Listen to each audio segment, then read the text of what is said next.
जय जय रघुवीर समर्थ.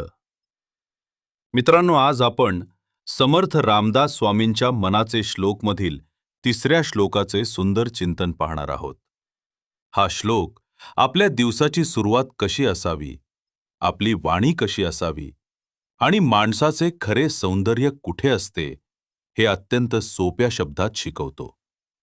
प्रभाते मनी राम चिंतित जावा, पुढे वैखरी राम आधी वदावा. सदाचार हा थोर सांडू नये तो, जनीन तोचितो मानवी धन्य होतो. चिंतन. प्रभाते मनी राम चिंतित जावा. समर्थ म्हणतात, आपल्या दिवसाची सुरुवात देवाच्या स्मरणाने व्हावी. आज आपण सकाळी उठल्याबरोबर मोबाईल पाहतो. तणाव, चिंता आणि धावपळ सुरू होते. पण जर दिवसाची सुरुवात राम स्मरणाने झाली तर मन शांत होतं, विचार सकारात्मक होतात आणि संपूर्ण दिवसाला एक पवित्र दिशा मिळते. इथे राम म्हणजे फक्त देव नव्हे, तर सत्य, प्रेम, संयम आणि चांगुलपणा. पुढे वैखरी राम आधी वदावा. वैखरी म्हणजे वाणी.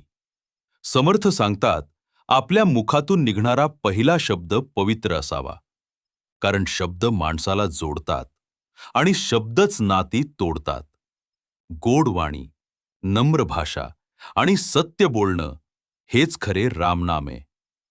आजच्या काळात लोक मोठे होण्यासाठी प्रयत्न करतात, पण गोड बोलण्यासाठी प्रयत्न कमी करतात. सदाचार हा थोर सांडू नये तो. समर्थांचा हा फार मोठा संदेश आहे.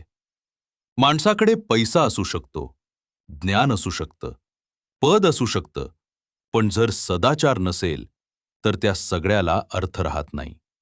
सदाचार म्हणजे प्रामाणिकपणा, शिस्त, दुसऱ्याचा आदर आणि चांगले आचरण. हीच माणसाची खरी संपत्ती आहे. जनीन तोचितो मानवी धन्य होतो. समाजात खरा सन्मान कोणाला मिळतो? जो माणूस चांगले विचार करतो, गोड बोलतो आणि नीतीने जगतो. तोच खऱ्या अर्थानं धन्य ठरतो. मोठेपणा पैशात नसतो, तो स्वभावात असतो. आजच्या जीवनासाठी संदेश हा श्लोक आपल्याला शिकवतो.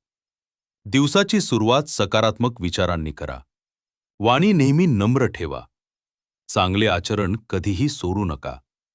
माणुसकी हाच खरा धर्म आहे. समर्थ रामदास स्वामी आपल्याला सांगतात, रामस्मरण, गोड वाणी आणि सदाचार यांमुळे जीवन सुंदर बनते.